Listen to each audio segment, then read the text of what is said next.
Hi, this is Lucky Smith, and I'm here with Becky Howard, I guess. Okay, it's okay. Whoa, one moment. It's okay. Kids. Go ahead and go play with the kids. Right here. So, hi Becky. You understand we're with Star Over News magazine. You have the perfect Star Over story. I understand. How long were you married for? For 7 years. 7 years. And do you mind just telling us what happened and giving us a story about, like, you know, from the beginning towards the end? Yeah, well, when we met, I was in college and I had my own apartment, and things were really good. He was a really great guy and the love of my life. And We're talking about your ex-husband. my ex-husband, yeah. And well, he's still my husband now, but we're getting a divorce. But Wait, do you want to call him Mr. X? yeah, that's fine, Mr. X. Mr. X, okay. So you met Mr. X, you guys were great, and Yeah. then what happened from there? Just, after we got married and we had our son, we got our own place. We moved out to the desert and had our own house, and so things were good. And how many years has this been between you guys that you guys been with each other? About 3 years. 3 years into your relationship, okay. Yeah. Or marriage, right? Yeah, marriage, yeah. And then we lived in the desert. There's nothing to do out there, so he would drink. He was drinking, and he took my son to his dad's house, and on the way there, he got in a car accident, and he flipped the car like 4 times. Oh, God. And so from there, he went to the police station, and then they sentenced him to 3 years in prison. So... was it because it was his fault, or...? Well, it was there was like nobody else involved, just him, but it's because my son was in the car, and he was drinking. Yeah. Oh, child endangerment, right? Mm-hmm. Okay. So that's why they sentenced him for so long. And so then at that point, I had to move back home and kind of not start over. I was kind of just waiting for him. Everything was on pause, and were you angry with him about getting in the car accident with your son, or how was those feelings? I mean, I wasn't, because at the time, the day that it happened, I was in a bad mood, and he was playing the music loud, and so he took my son just to kind of get out of my hair, just so I could be at the house and relax. So I felt guilty because I felt like he was doing it for me, and that's why he got in the accident. Okay. So, I wasn't angry. And your son wasn't hurt, too? No, he wasn't hurt. So, I wasn't angry. I felt bad. But, then I waited for him, and when he came home, I thought everything would be great, and we got our own place and started again, all over again. And things were good for like 6 or 7 months, and then I started waking up during the middle of the night, and he wasn't there. You would wake up in the middle of the night and your husband was not... Where was he? He was gone. I don't know where he was. And what time would he finally come home? Like when the sun was coming up, like about 5 or 6. And obviously you asked your husband, like, yeah, where were you? And yeah. What would he say? He wouldn't even say anything. He would say stupid things like, bringing up stuff about when I had gone out with a girlfriend of mine and coming home late, and just not answering the question, which is like what he does, whenever confronted about anything. Yeah, I had an ex-boyfriend like that. Yeah, so, but I knew something was going on, and it didn't take long. It was like less than a week before I found out that he was back in jail, and they caught him drinking, so that was a violation of his parole, so they sentenced him to 60 days. So he did like 60 days, and in that period, like I had to, we owed $500 back, month's rent.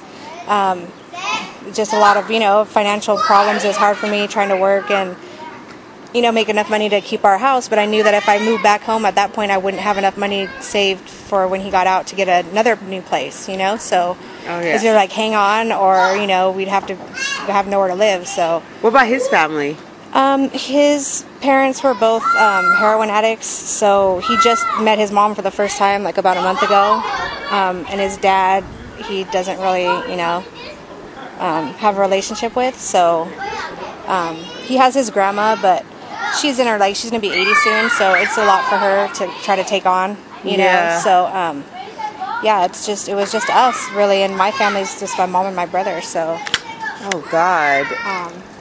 So I just hung on, and so he came home, and it started up right again, like right away. Like he probably spent, out of the first 30 days he was home, he probably spent about 4 of those nights at home with me, and the other nights at the neighbor's house with the neighbor.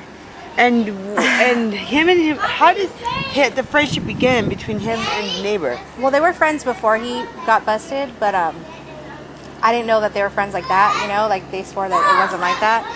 And her and I became friends when he was in prison, so she used to borrow my car to take her daughter to school, and I would bring her to school. She was going to college, and we were friends. And then she lived with her brother, who was like a year younger than her, so my husband used to go over there and hang out with him, supposedly, and her also, but, you know, now I find out, you know, it was just all about her, I guess.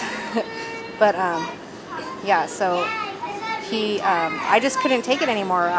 When did you know for sure that he really was? On Thanksgiving Day, when we were down at my mom's house, I hacked into his Facebook, and I saw messages that said, okay, I told her that we're sleeping together, but I didn't tell her that you may be preggo. So what the fuck? Yeah, oh my god, dude, seriously? So, yeah, Thanksgiving Day. So. And I'm the stupid bitch that trusts my boyfriends. No, I don't even like look at their phones. Yeah. I trust them completely. Me too. I don't either. I've never done that. Like, I finally was like, I already literally, knew, you know, their phones could be ringing at 3 in the morning, and I would still roll over and hug the motherfucker. Yeah, like, right? this makes me feel like an idiot. Yeah. Like, well, see, that's this makes me scared to trust anybody right now. Yeah, well, see, I never used to go through any of his stuff. I mean, I'm not that kind of girl either, you know. I don't want to live that way. I don't feel I should have to live that way. And so I trusted him, but I knew in my gut, I knew what was going on. And so it just was ridiculous. You know, it was ridiculous. So then finally I had the evidence, you know. And then I said... Caught by Facebook cheating. Yeah, right? So... okay. So I wasn't going to live there anymore. I couldn't live there anymore because I was going to do something bad to her or, you know, end up going to jail myself. So I decided to move back home to my mom's house, and he let me pack up our house all by myself and move home all by myself, and he decided to stay there with her. So, you know... was she pregnant by him? No, she wasn't pregnant. So... Did you say anything to her? Like, this girl was your friend. You were letting her borrow your car. Yeah. What did you say to her? Yeah, no, I said a lot to her. Just like, you know, like I thought we were friends. I try to be a good friend to you, and you're fucking my husband. Yeah, and this is my husband. This is my life. This is my family. Like, I have a house and a life with him. Like, you know, you're a cute young girl. Like, she could have gotten any guy. Like, why would you have to go after my husband? You know, I just didn't understand, and I didn't understand him either. Like, why would you make me wait for you all that time and, you know, stick by you if you didn't want to be with me? Just let me know, you know? Like, I can take the truth, you know, the truth I can handle. It's the lies that I can't deal with, you know?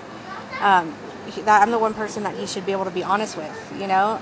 That's what marriage, I think, is all about, is being able to be honest and communicate. So when we didn't have that anymore, then what's the point, you know? And the trust obviously was gone. So, you know, I moved back home, and he's come back to my mom's a couple times with me, only to be on my phone with her constantly, and I can't live that way either, so I made him pack his stuff again, and I dropped him back off at her house and left him there, you know, and that's pretty much how it's been, you know, since.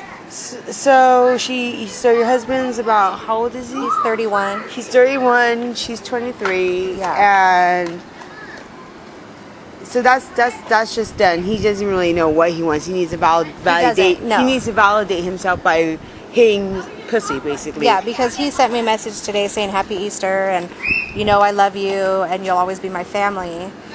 How that is, I'm not too sure, but like, if you care anything about your family, then I mean, banging somebody is banging somebody. I mean, sex is sex, but if you're gonna like sit there and try to have a relationship, come on now. And the stuff that he would say to her, you know, how he loves her and this and that, you know, obviously he cares about her. So even though he wouldn't admit it to me, I know that's the truth, you know. So, but you're beautiful, though. I mean, you've been back since December. What's it been like just starting over now? It's been How hard. does it feel? I mean, do you feel happier now, honestly? Now, yeah. I mean, I am happier. I get lonely, of course, but I do feel happier. I feel better about myself and the choices that I make. And for me and my son, I think I'm a better mom because I don't have all the stress of what he's doing or what he's not doing, you know. And So that in that sense, it's easier. It's hard because, of course, I love him, and you know, I never wanted to get divorced. You know, I kind of thought being married, I'd be married forever.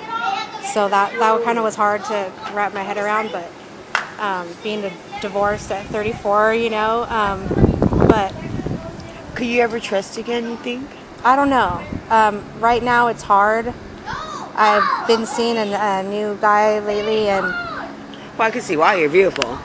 well, thank you, but it's hard. It's hard, and it's hard in LA because, you know, it's materialistic and people are really fake, and you know, it's all about the way you look and stuff like that. So it's kind of hard dating, but I'm just taking it slow and kind of seeing where things go. You know, I don't know.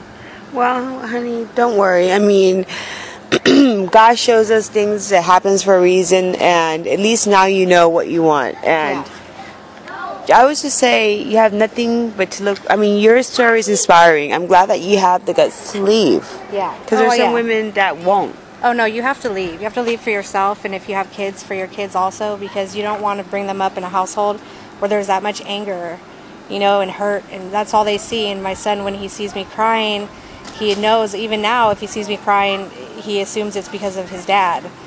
And you know, it's hard for the kids. It's really hard for the kids. As hard as it is for us adults, it's hard for the kids too. They don't understand, you know. So you have to leave. You have to leave and know that you're worth it. It's worth it. You know, your life is more important than trying to hang on to something that's not even yours, you know. So, what advice do you have for any women out there listening that suspect that maybe their boyfriends are cheating on them? I mean, it's kind of like one of those things like, do we violate their privacy or do we trust them explicitly? I mean, the red flags are obviously there. You're awake up in the middle of the night, and can you give us some labels of some red flags to look out for if you think you're confirmation without having to hack into Facebook? For me, it was easy because he was gone all the time, and then the only time he would come home would be to take a shower and get all cleaned up and, like, you know, smell good and shave and, you know, take extra time getting dressed, where, you know, if he was just taking a shower for the day, he wouldn't spend that much time getting ready, you know, like that kind of showed me okay. And then also when he'd come home and we'd have sex, and then he's, you know, hits the shower right away, like when he at first, like, you know, it wasn't the usual thing for him to do, you know, but then he showers up and he gets all cleaned up again, and then he's out the door, you know. Or every time he thought I was falling asleep, then he's out the door. And or being on my phone, because we share the same cell phone, and all the messages erased and all the calls being erased, you know, it being blank, having no outgoing or incoming phone calls. That was another red flag. Just, you know, things that weren't usual. Mom! Yeah. All right. Well, thank you very much for sharing your story with me today on Easter. Today is April 8th, 2012. Lucky Smith signing off. Thank you.